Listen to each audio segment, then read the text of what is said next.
all and welcome back to SP Learning Labs. In today's video, we are going to learn about advanced concurrency and parallelism. In the previous video, we went deep into Python internals. We learned how Python reads code, converts it into bytecode, executes it using the virtual machine and manages memory and execution frames.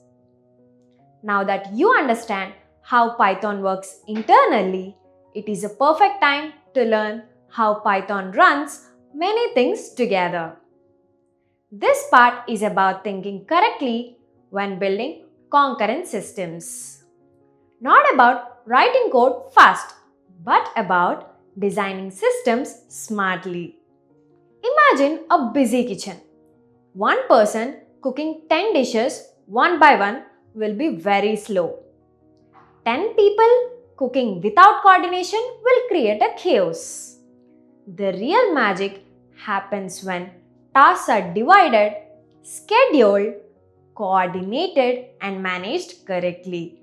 That is exactly what advanced concurrency is about. Concurrency versus parallelism. Concurrency is about structure, but parallelism is about execution.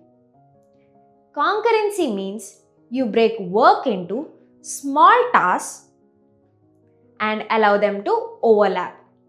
Parallelism means tasks actually run at the same time on multiple CPU cores. A very important thing to understand is this: you can have concurrency without parallelism, and you can have parallelism without good concurrency design. For example, one chef switching between multiple dishes. That is called concurrency. Multiple chefs cooking at the same time is parallelism. If tasks are badly structured, even 100 crores will not help. Why concurrency exists? Concurrency exists because computers wait a lot. Network, disk, APIs. CPUs are expensive resources. Real systems handle many users at once. Concurrency helps us use waiting time intelligently. AsyncIO and advanced patterns. AsyncIO is based on an event loop. The event loop runs in one thread. Scheduled tasks switches between the tasks only when the yield controls. Tasks and futures. A task is a coroutine scheduled to run. A future represents a result that will come later. Some tasks, they finish successfully. Fail with errors. Get cancelled before finishing. Handling all these cases are critical. Task cancellation is the hardest part. Cancellation is not killing a task. Cancellation is requesting a task to stop. The task must catch the cancellation, clean up resources, close files or connections, and exit safely.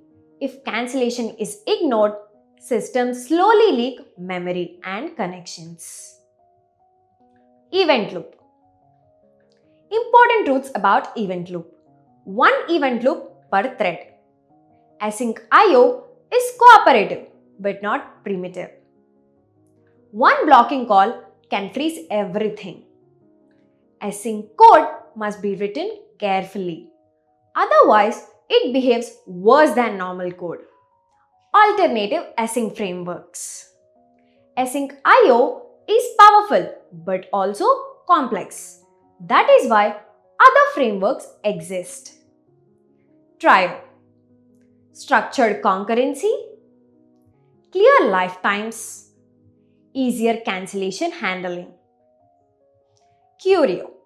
Minimal design, explicit behavior, easier to reason about. These frameworks exist because correctness matters more than cleverness. Common errors that we face. Thinking async is automatically fast. Blocking the event loop with sync code. ignoring cancellation handling. Assuming Async uses multiple CPU cores.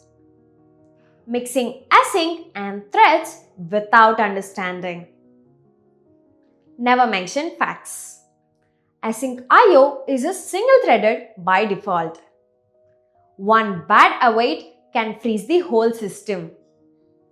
Cancellation is cooperative, not forced.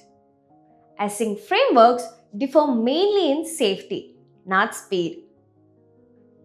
We'll see few interview questions. What is concurrency? Structuring tasks to overlap execution. What is parallelism? Running tasks at the same time on multiple cores. Does async mean parallel? No. Why is cancellation hard in async? Because tasks must clean up cooperatively. That's it for today's session. In the next video, we'll see about hybrid distributed concurrency. If you like this video, like, share and subscribe to SP Learning Labs.